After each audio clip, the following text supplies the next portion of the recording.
UN Secretary General Antonio Guterres, UNESCO Director General Audrey Azoulay, Excellencies, dear friends, the Holocaust shattered the illusions of modernity and progress.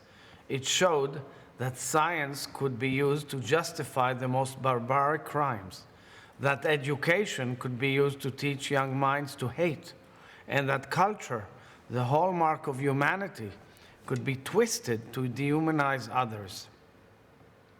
My late father, Isaac Herzog, who served as an officer and a fighter in the British Army during World War II, and later became the 6th President of the State of Israel, was one of the first liberators of the Bergen-Belsen concentration camp. He never forgot what he saw and felt: the barely clad human skeletons, the death, raging typhus, and starvation. He never forgot the smell of disease and torture, the smell of hell, the depth of human cruelty, and the end result of the Nazis' genocidal ideology, which they enveloped in the language of science, culture, and progress. My father never forgot, and he made a point to tell the world what he saw. Indeed, the Holocaust shocked and shamed humanity.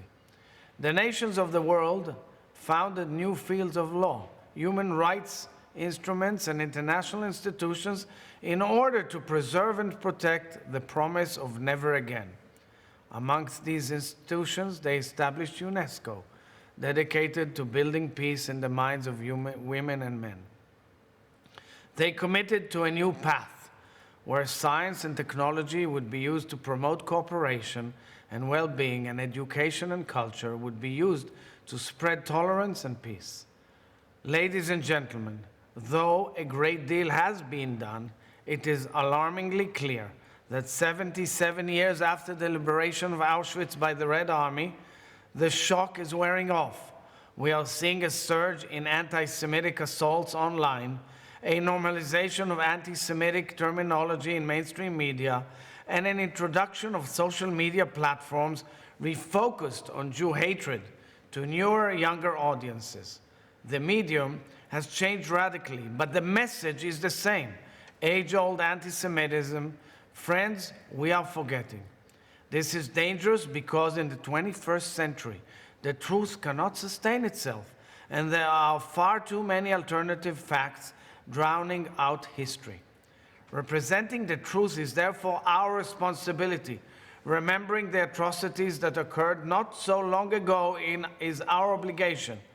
In education, science, and culture, UNESCO has the tools with which to inform the younger generation about what happened and teach them what must never be allowed to happen again.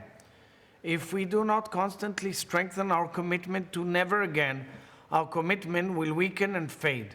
We must speak out against all forms of anti-Semitism, racism, and extremism, whether they appear on the streets, online, or in the halls of power, whether they come from the extreme right, extreme left, or religious extremists.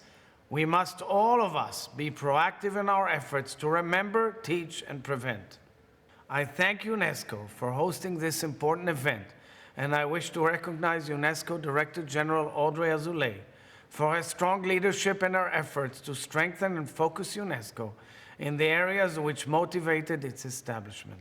As President of the State of Israel, I look forward to working with each of you to combat anti-Semitism and racism, and to pass on the memory of the Holocaust to our future generations so that they learn the lesson of never again. Thank you very much.